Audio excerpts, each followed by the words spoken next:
السلام علیکم ورحمۃ اللہ وبرکاتہ۔ ناظرین، آج ہم آپ کے لیے ایک نیا واقعہ لے کر حاضر ہوئے ہیں جو کہ بہت ہی خوبصورت واقعہ ہے۔ یہ واقعہ ہاتھی والوں کا قصہ۔ ابرہ یمن کا حکمران تھا۔ اس نے یمن میں ایک عالیشان کلیسا تعمیر کر کے یمن کے لوگوں میں یہ اعلان کرا دیا کہ آئندہ کوئی شخص حج کے لیے مکہ مکرمہ نہ جائے اور اسی کلیسا کو بیت اللہ سمجھے۔ اس اعلان سے عرب کے لوگوں میں غم و غصے کی لہر دوڑ گئی۔ پھر ان میں سے کسی شخص نے رات کے وقت اس کلیسا میں جا کر گندگی پھیلا دی۔ ابرہ کو جب یہ معلوم ہوا تو اس نے ایک بڑا لشکر تیار کر کے مکہ مکرمہ کا رخ کیا۔ راستے میں عرب کے کئی قبیلوں نے اسے روکنے کی کوشش کی، لیکن ابرہ کے لشکر کے ہاتھوں انہیں شکست ہوئی۔ آخر کار یہ لشکر مکہ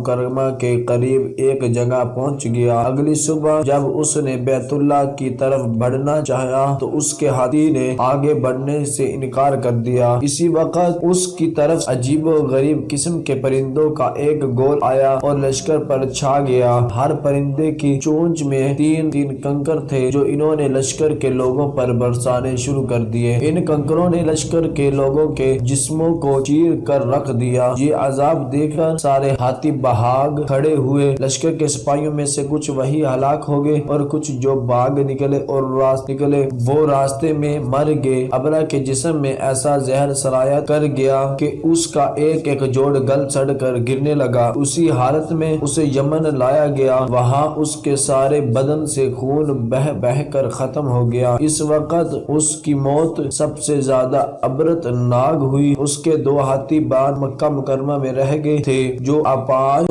اور اندھے ہو گئے۔ اس طرح اللہ پاک نے اپنے گھر کی حفاظت فرمائی اور طاقت پر غرور کرنے والوں کو سزا کا مزہ چکھایا۔ قرآن پاک کی سورۃ فیل میں اللہ پاک نے اس واقعے کو یوں بیان فرمایا: کیا تو نے نہ دیکھا کہ تیرے رب نے ہاتھی والوں کے ساتھ کیا کیا ان کے مکر کو بیکار نہیں کر دیا اور ان پر پرندوں کے جھنڈ بھیج دیے جو انہیں مٹی اور پتھر کی کنکریاں مار رہے تھے، پس انہیں کھائے ہوئے بوسے کی طرح کر دیا۔ آیات نمبر 1 سے 5۔ صدق اللہ العظیم۔